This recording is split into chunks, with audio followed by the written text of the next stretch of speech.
particularly leaders of public institutions, must respect and adhere to the Constitution and the rule of law.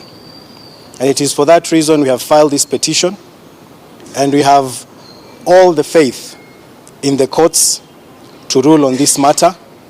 and to ensure that the independence of the legislature is guaranteed.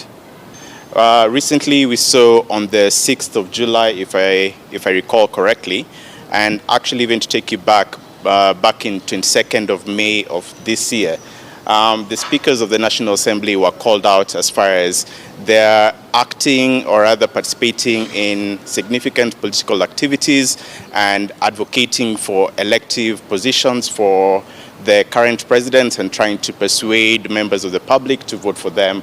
in the next coming general election.